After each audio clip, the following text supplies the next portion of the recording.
Welcome back, everybody, to another episode of the Attract and Stand Out podcast. I'm your host, Darlene Hawley, and I am so excited for today's guest. As usual, I have another amazing human being who's out there living her dream life, as well as being an advocate to support other people to live their lives. I have with me today, Krysten Kaladkarin.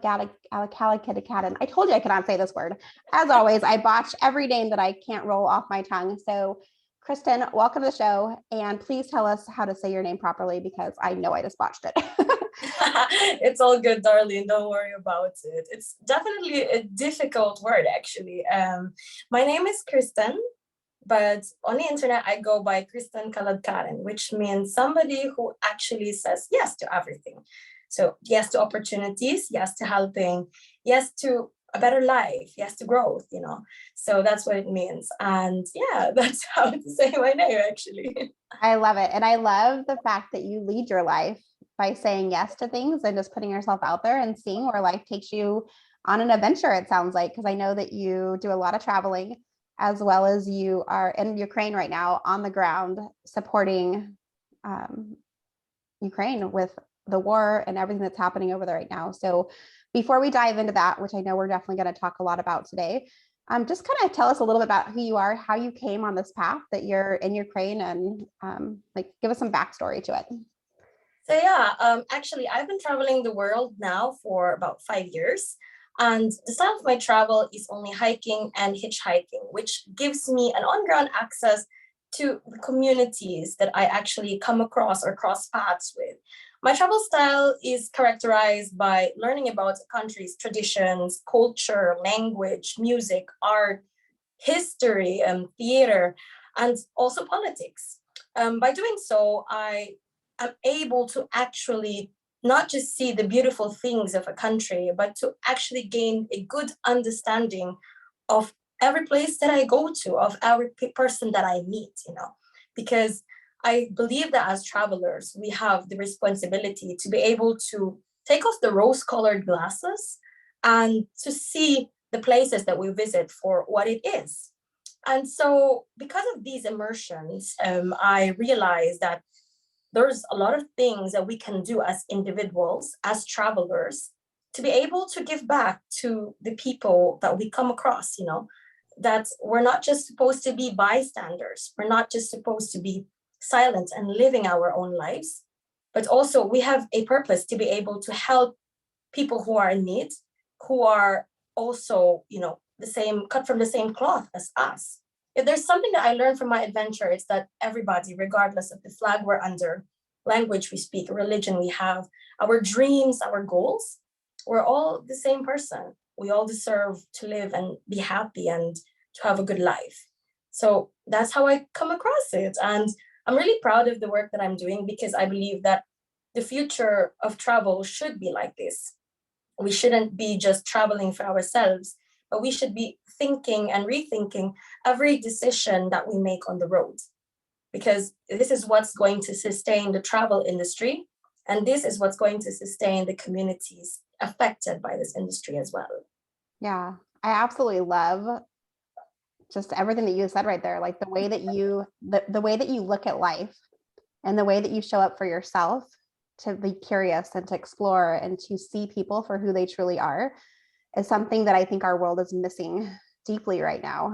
And the fact that you are just shining like this huge light to allow other people to get curious and to explore and look at things from a different perspective is so important, because so many people, I feel like right now, like we're just butting heads, right? Like no one's allowed to have an opinion anymore because we all have an opinion, but no one's willing to hear somebody else's thoughts. We're just it's very closed right now. Like I see this in a lot of conversations that I hear, whether it's family sometimes or watching the news or anything that I turn on. I feel like I'm like, okay, you just told me this side of the story. I want to hear the other side of the story as well. So I think that's so important that we don't just stay in our own little bubble and only hang out with the same people that we are around constantly.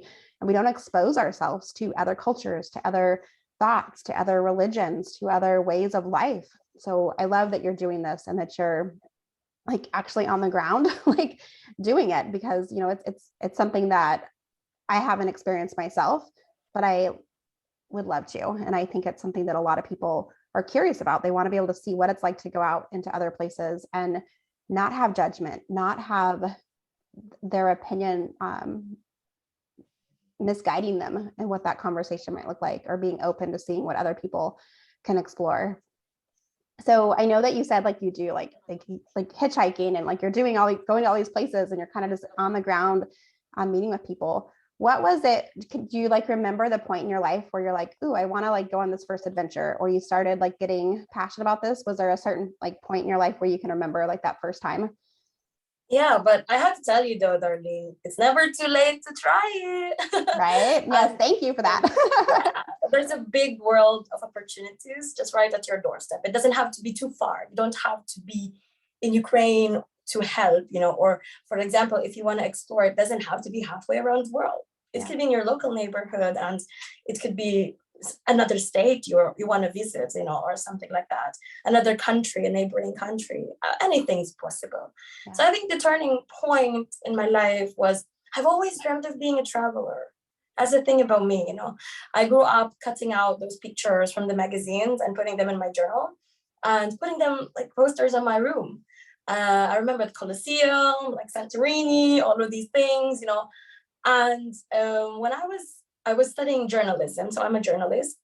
When I was studying journalism, I started to work with people. I started to report about the marginalized. I was going on trips, but that they weren't trips for leisure.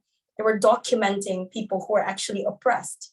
So, for example, displaced minorities in the Philippines, the fishermen who are actually being bullied by China because of the territorial dispute in our seas. So I was documenting all of these.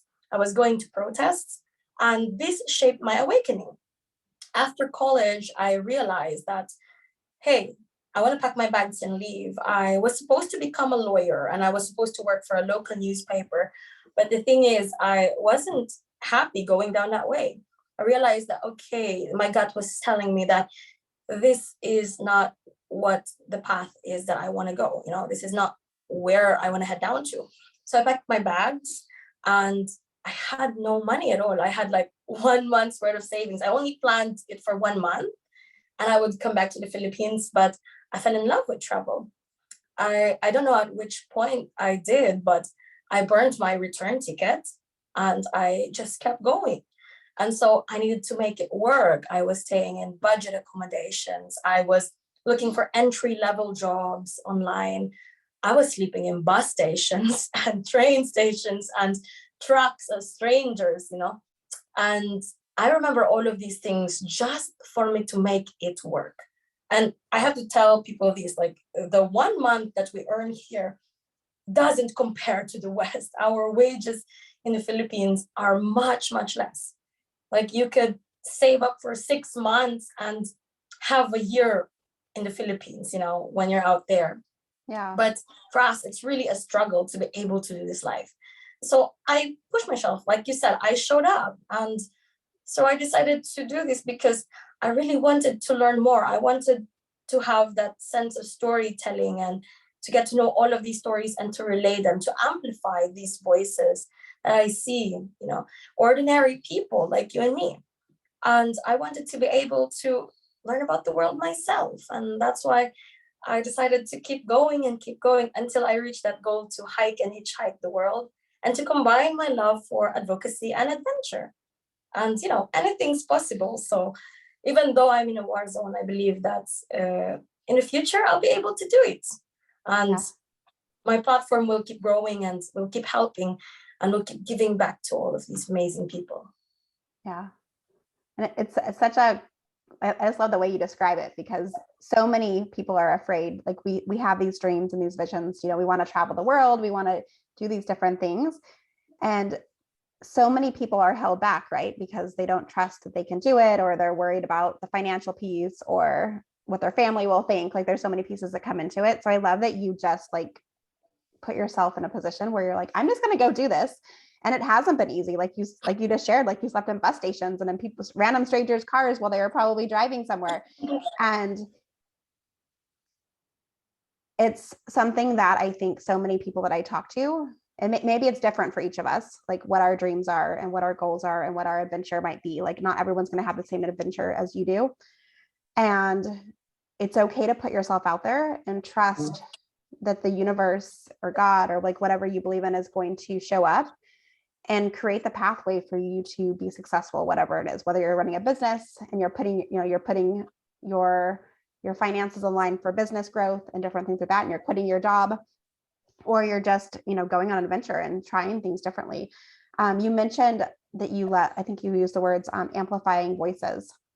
So part of your advocacy is helping other people's voices be heard and hearing their stories and those different pieces. What are some of the things that you've experienced while you've been on the road that have kind of led you to stepping into advocacy even more as you've been on this journey? Well, there's a lot actually. And I think that for me, like, it's actually quite a lot. Every person has a different story to tell, and if I'm going to sum up this 5 years of hearing all of these different stories, we're going to take a year here or more, But I guess I'd like to relay one story that I actually came across. So I'm not going to name the names because it's quite a sensitive thing. And for anybody who's listening, I would just like to put out a trigger warning for domestic violence. So that's it.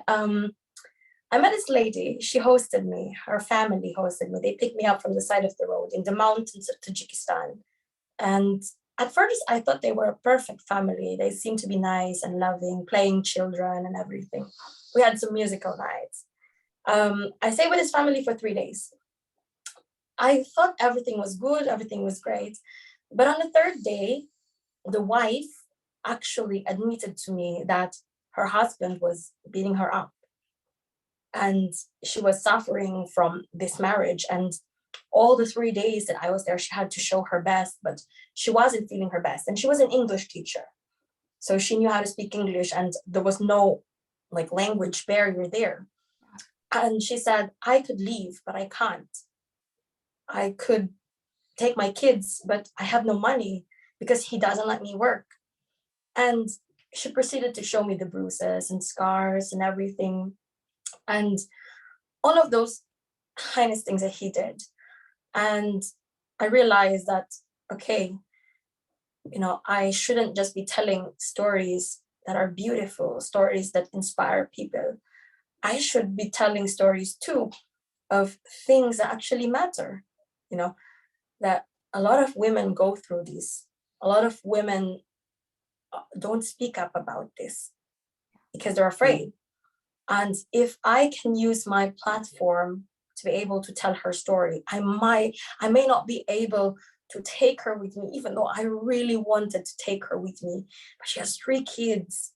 And I was a girl who was supporting her family too back home. But if there's anything that I can do, it's to fight for people like her, So I think this is one of the stories that led me to this. And then witnessing everything now in Ukraine, how families are living in basements, how people are living in subways and children panicking with the air raid alerts, or how some cities like Mariupol or Kharkiv, they're already ghost towns and people are eating raw meat without access to gas and electricity. Or for example, how a massacre just happens 16 kilometers away from me. This shakes me to my core and pushes me to actually, advocate for these causes and to not stay silent. We have a saying in journalism, actually, it's the words of Desmond Tutu. If, in situations of injustice, it's non-verbatim, situations of injustice, if you choose to stay silent, you side with the oppressor. And so as a journalist myself, as a storyteller, I have this voice, I have this platform, and it might not be the biggest platform, but if I can influence people to think a certain way, to take action, and I think that it means a lot already for the people who are on ground, for these unheard voices, unnamed names, it matters already for them and it's already a big help. And I'm really proud of it because for the past years, we've been supplying PPEs and face masks to public hospitals in the Philippines. We've helped in relocating and the immediate needs of my friends who are in Afghanistan, and they're my female friends too. And now we are here on the ground helping both the refugees and people who cannot leave or who choose not to leave their homes in light of the situation. So I think that, these stories, as I keep going, I think that the direction of what I want to do in life, I took life, I already found happiness, I found myself. I need to be able to radiate that and give it back to others so that other people can have their own dreams and lives and homes back, So it's just a circle that needs to keep on giving. Yeah. And I see like this beautiful, like you were saying the circle, but I was, while you were talking, like the ripple effect that comes off of that as well. When we speak up for somebody else who isn't able to in that moment, and we share that story, or we advocate for them to help them get justice for what they need in their lives, like it impacts other people to see like where they can step in and speak up for other people and provide the support that they need in those moments. And oftentimes I think so many people just don't know what to do. They don't know how to respond. But I love, can you rephrase the statement you said, like the journalists? That's one too. Yeah. If you in times or situations of injustice, if you stay silent, you side with the oppressor. And that is, I see that show up in so many situations in life, whether you're a journalist or you're just a regular human being. Like, I think it plays into both roles, because when we just sit back and we see something happening to somebody else and we don't do anything, like it's hard to sleep at night. Like there's, I could definitely think back to times in my life where I'm like, oh, I should have done something differently, or I could have stood up here. And I can think to times where I did step in and say something. And the power that we have when we support somebody else and lift them up or invite them to the table and give them that power that they can do it, like it helps you and them in the moment, but then it also impacts so many other people. Like that ripple effect goes out into the world, and it gives permission to other people to go, okay, this isn't right. We're not staying silent anymore. We're not going to sit back and just allow things to happen. So I love that you're in this position now where you're speaking up for people that you meet on the travels, but then you're also on the ground right now, like in Ukraine. And as you were describing what it looks like there, like my whole body, like the emotions came in, because somebody who's not there on the ground, like we hear things, we see things, we hear what they want us to hear, right? But we're not right there. Like, but to hear you describing that wrecks my soul. Can you tell us a little bit about like, what are things that those of us that are not there on the ground, that we're not experiencing and seeing everything from like the actual truth of what's happening in Ukraine right now? Like, can you give us some ideas of things to do, ways to give back, ways to make an impact when we're not there locally? Well, I think every bit counts. Like every person has a different way of helping. Some people help financially, which is why, for example, on my Instagram account, there's a link tree where you can donate to respectable charities, as well as through my personal fundraiser, where we actually deliver goods for humanitarian and military aid. So most of these goods are canned food, for example, bread, groats, wheat, cereals, and the like, hygiene products also as well.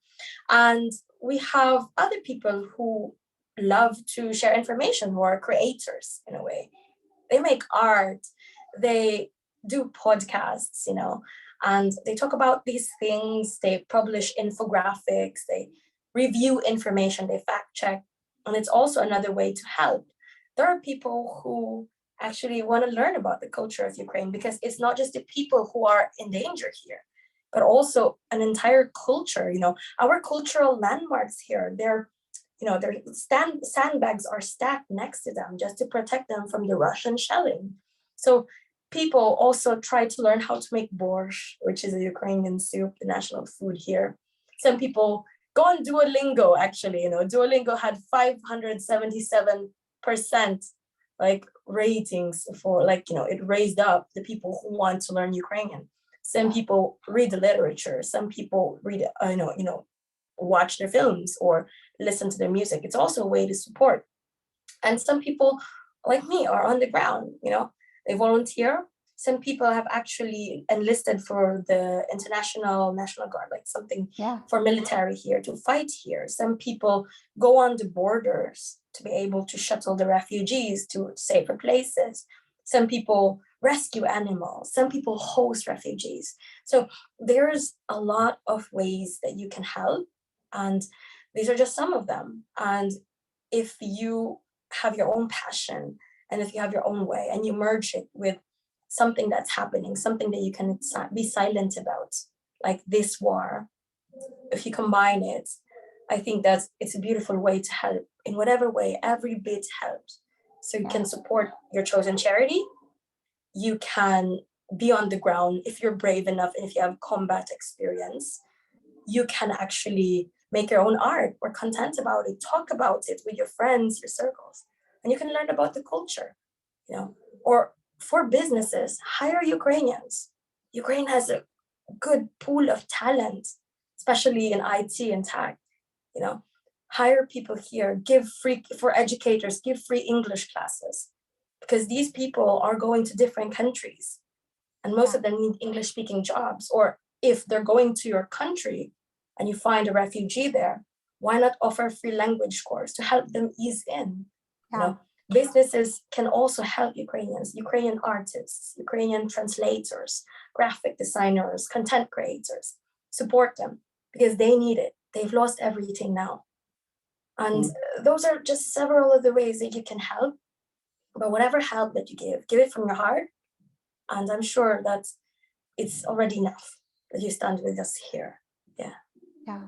I love that you said it the way that, like, the piece of like give from your heart. And each of us are going to be able to give back in different ways.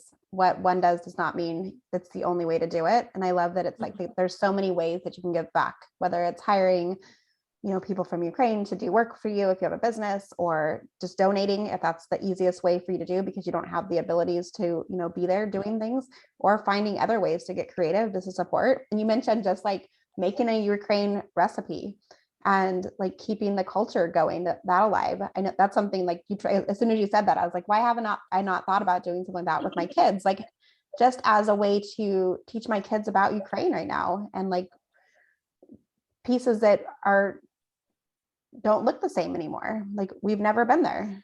It's going to be completely different now. Like looking up the history to it though, and what things have looked like over time. Like those are all pieces that can continue the legacy, continue to give support. And then obviously like giving finances and different things like that are also really important too, but also just keeping the memory alive and knowing that we're rallying and cheering and supporting in every way that we can make such a huge impact. I know too, to just let other people see like we're keeping this alive and keeping forward. We haven't forgotten. Yeah, I'm hoping that your recipe goes well, by the way. It's pretty easy to make. Yes, if you have a specific one that you want me to make, I would love for you to send me one, and we can even share it. Sure. We can share it with the podcast if you have one that you're thinking of, and we can definitely do. No, okay. No, I can. I think I'll ask the grandma who shared it. Yeah, that would be awesome. She's sneaky, but I think that she has a secret ingredient because it doesn't taste like most borscht. When you, I don't know. There's something with grandparents though, like I think of sometimes like just stuff that my grandma made. Like I watched her make it and I can make it, but it's that little dash of love or a little dash of something. Yeah. There might be that secret little something. Yeah, I don't know. It's a secret sauce. Like every grandma here is like, I'm the best in cooking. No, my grandma's the best in cooking. So I don't know. I think grandmas are just made to feed us. Yeah. like that's their main role in life. And I always get overfed by the grandmas here. Like one grandpa that we help here, every time we deliver the goods to him, he exchanges a bottle of vodka for me and some bread.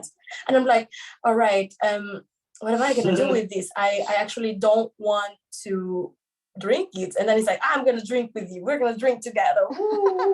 So it's a small act. And he makes his vodka at home, and one day he exchanged like samagon. It's like a homemade alcohol here. So he makes his own things, and he says like, I'm sorry, it's not much, but I hope that it's a part of my culture that I can share with you. And so even in these times, you see how people can give, even when they have nothing. I love it. So yeah, I mean, people here have become their own version of their heroes. So what's stopping people in other places? What's stopping you from actually being your own hero, right? So yeah. Yes, you are your own hero, and you absolutely can be. I love that. And if you're listening, like, listen to what Ten is saying, because her advice, whether we're talking about, supporting Ukraine and cooking grandma's recipes, or running your business and just stepping into your power and stepping into using your voice and letting people see you for who you truly are, like, that's something that is so valuable, especially at this time and day. I think the more we talk, I feel like it's a topic that we talk about often now. It's a topic I talk about often, I should say. I know the whole world necessarily doesn't, but when we step into our power and we realize what our superpowers truly are and what our strengths are and what we're here to do and to give back, and we all have special strengths that come really easy to us, and they might not come easy to other people. So use those strengths and support other people, like bring people around you who maybe don't have the same strengths as you, so that you can pull the pieces together to do the work that you're meant to do in this world, to give back to your communities, to give back to the world, to support yourself and your business, your family. I know, especially as women, as we make more money in our businesses, the women are most women are so gracious. They want to give back. They want to support. They want to help other people, lift them up, right? Help rise women together. Like, there's just something so powerful in that. So thank you, Ten, for being a part of that legacy for the world and bringing communities together. And for those of you that are listening, Ten and I actually met on Clubhouse. I host a weekly room on Fridays called Speak Up for What Matters. And she came in and just wowed me with her story and her ability to be so vulnerable and real and on the ground, like doing work that not everybody's doing. And so I was just totally inspired by her story. And I wanted to bring her onto the podcast so you could hear what's happening in the world as part of it, but also just hearing her story of being brave and putting herself out there and doing something that most of us would say, like, oh, that feels a little bit scary. I'm not sure if I can do that. But I love Ten's message to, you don't have to go necessarily across the world. You can just go down your street, or it's sometimes even in your own home, and do the work that needs to be done to continue helping and to continue growing our world and giving people the chance to be heard and to be lifted up during these times. Ten, as we start to kind of wrap things up, I would love if you could, like, talk to your younger self even, or like give words of advice that could help inspire other people. What's like one thing that you wish you would have known earlier, or that you've really held on to as one of these lessons you've learned on your journeys? If I could talk to my younger self, I'd say, okay, you're on the right path. All of these immersions, all of the sectors I've been with, indigenous people, fishermen, farmers, students, women and children, they've shaped me into who I am now as a traveler and as an advocate. And I think that, if my story if you would take one lesson from my story, I think I'd like to think that it would be that the things that are around us, every single second that we experience, every turning point in our life, they will shape us into who we are. And they happened because they were meant to shape us who we are now. And I know that some of us have regrets. Some of us, oh, I wish I didn't go down this path. I wish I didn't do that. But without going down that path, you wouldn't have realized it. You wouldn't have learned. You wouldn't have changed. You wouldn't have stood up for yourself. And so if you see that, your past self is not who you wanted to be, and now is much better, it means you've grown. Yeah. And you take all of these bits and pieces with you. Let it shape you. Let it make you cry. Let it make you laugh. Let it mold you into who you are, because that's who we're meant to be. We're meant to be molded. We're meant to grow. We're meant to stand up. We're meant to, as I say, reach for the heavens, when you're a kid. Yeah. And never lose your kid. Never lose that inner kid. Yeah. Keep doing that. Do you see how kids, by the way, Darlene, do you see how kids easily forgive and how kids easily share like a piece of candy? That's what people, business owners, advocates, regular people, teachers or parents, we can't lose that. Yeah. We can't lose all of the past that made us who we are now. Yeah. I love reflecting back on like my inner child and like myself. Like I've done a lot of visualization exercises over the years. I love personal development as an entrepreneur. Like I learn more about myself every single day, I feel like, because I'm always working on my mindset and who I am, and stepping into do scary things or to be brave, whether it's it's not even as, it doesn't feel very brave as I'm about to say this, when like you're on the grounds in Ukraine, and I'm like sometimes like doing scary things some days is like pitching myself to do something for my business, right? But when I reconnect with that younger version of myself, like there's power in like that inner child and connecting, like those, like you were saying, like I look at my kids, even like my 7-year-old, my 10-year-old, my 17-year-old, and my 26-year-old, like sometimes seeing them do things like that didn't scare them at all, or they're so brave, like they just didn't even think, like it floats off their shoulders and there's nothing to it. And I'm like, we need to hold on to that as adults. Like sometimes we lose that playfulness and that ability to forgive and to trust and to know. And I think when we reconnect with that inner child in ourselves, there's something so powerful that can happen there. Exactly. And the inner child is also willing to help and share because it's more innocent, Yeah. It's more brand new. Like, I don't know how to say it, but there is a sort of purity in children. I work with children. That's why I always love that phrase, going back to your inner child. Yeah. So don't lose it. Yeah, definitely tap into it. There's so much inner wisdom and playfulness that can come from there. Yeah. Ten, as we kind of wrap up today, I want to ask you just a couple of rapid fire questions that I typically ask all my guests, just to kind of get to know you on a personal level as well, which I feel like we've gotten a chance to know you in a really personal level today. But I'm curious, when you need to reset and recharge for yourself, what do you like to do? Where do you like to go? What does that look like for you? Oh, that's different now because of the war. Yeah, I'm sure. Usually I go for a hike, but now it's wartime. I usually write because I'm a writer. Yeah. But before the war, hiking, definitely. I disappear for days in the mountains. I take the week off. I sleep in my tent. I gather wild berries and mushrooms and walk barefoot on the grass, bathe in a lake. Beautiful. Reconnect with nature, definitely. I love it. Yeah. Nature is my happy spot too. That, or like the beach or the mountains, or even just sometimes like going outside and taking off my flip-flops and like standing on grass or on the dirt. Like there's something just so connecting to those things, but especially being around water for me. I'm a Cancer. So I'm a water baby. So I'm like the pool, the ocean water, even sometimes just like a shower or a glass of cold water, like those things will reset me as well. So I love that.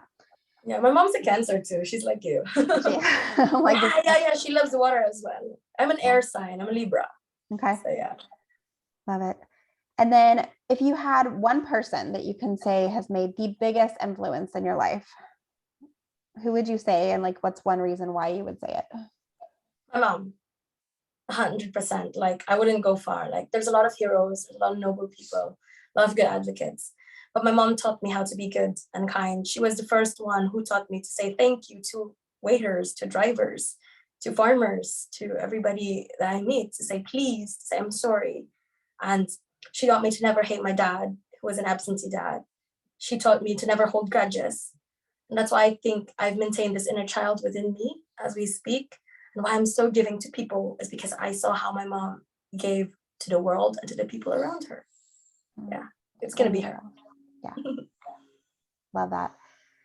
And this question is so awkward to ask now, because between COVID and then like you're in Ukraine on the ground, but I usually ask people like, where would you, if you could travel anywhere, and you do a lot of traveling, what is one place that when your work is finished in Ukraine and the war is ended, where would you like to visit to like travel or reconnect with yourself after what you've experienced in this moment? No brainer, Iceland. It's my Iceland. top spot. Yeah, Iceland. Like, I really want to see all of these things, like tectonic plates, volcanoes. It feels like a totally different planet. And Yeah. you have the northern lights as well, totally different place. It's a good place to reconnect because it's quite isolated. If you compare with the rest of Europe, it's a bit isolated. But I think the serenity that I'll be getting there from the nature, the energy that I'll be receiving, it would be lovely after the war.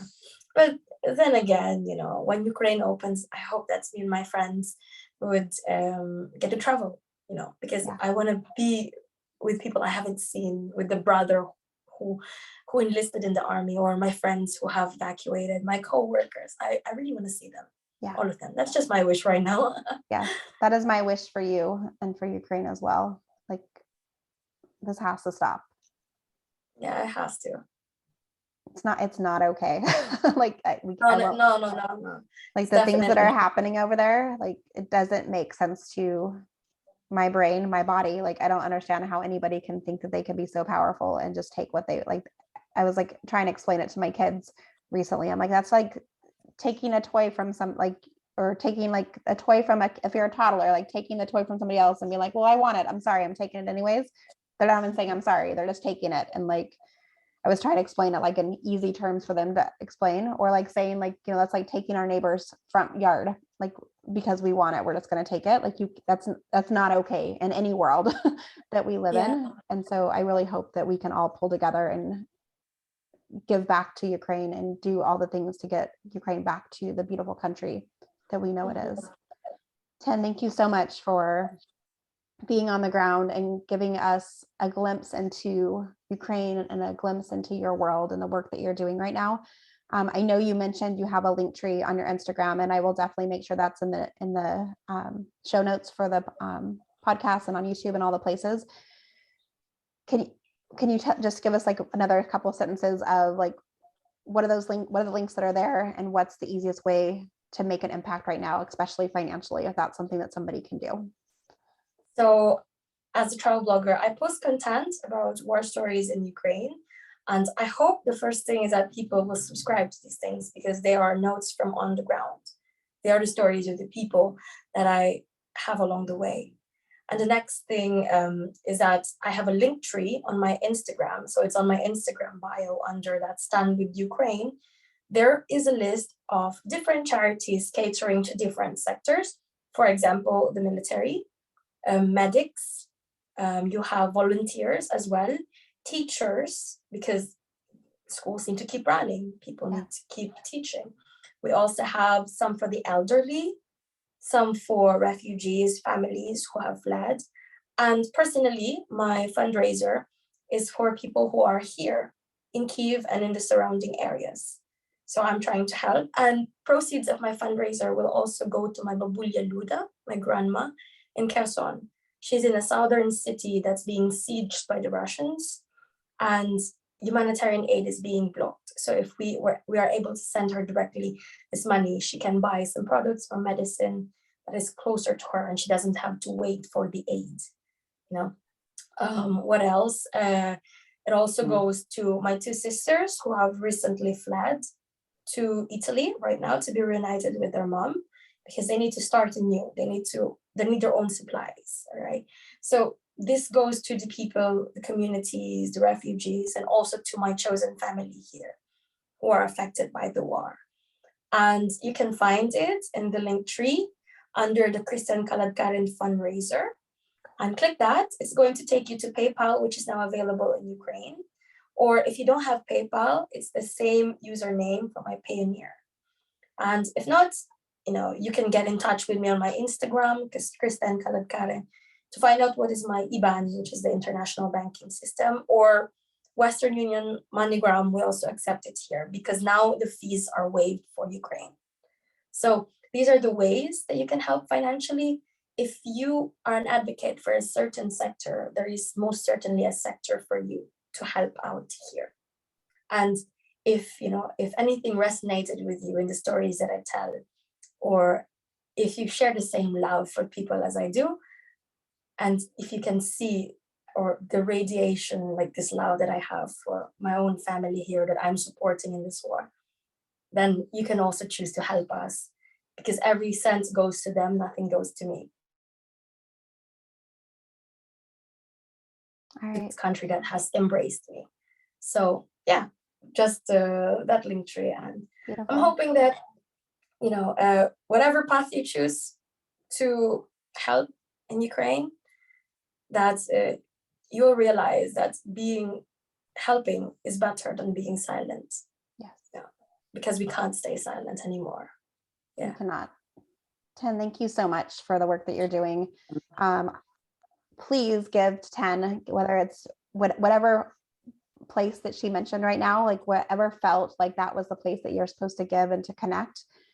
I know we all want to do our part. Some of us have already been giving. Some of us have been afraid. We're not sure where to give, what's the right way to do it. How do we do it? So I hope that if you fall in that category today, as you're listening, 10 has given us some beautiful ways just to give back to the Ukraine community and to support the ground efforts that are happening over there. So please consider giving and donating and sending her well wishes, like keep her inspired, like follow her on Instagram, listen to her blog or read her blogs and take in that content and have a bird's eye view of what's actually happening. Because I don't know, I have a really hard time watching the news because I don't know how much of it is like, I want to make sure I'm the type of person that wants to hear all the information. I don't want just somebody's thoughts or opinions. And it's so hard to find news stations and accurate information that gives us the whole entire picture. So thank you for being on the ground and having a channel where you can share these stories and just to give back in such a beautiful way. 10, thank you so much for being here. Thank you so much, Darlene. And it was a pleasure being here. And by having me on your platform and amplifying the ways that you can help, it's also a way that you're giving back to Ukraine and to support us here. So thank you for that. You've been a blessing. Thank you so much, 10, for that reflection. All right, everybody, that's another wrap of the Attract and Stand Out podcast. We will be back again soon with another episode. And always remember that I believe in you. You're allowed to stand out. You're allowed to shine. You're allowed to be you. We'll see you next time. Bye, everyone. Bye.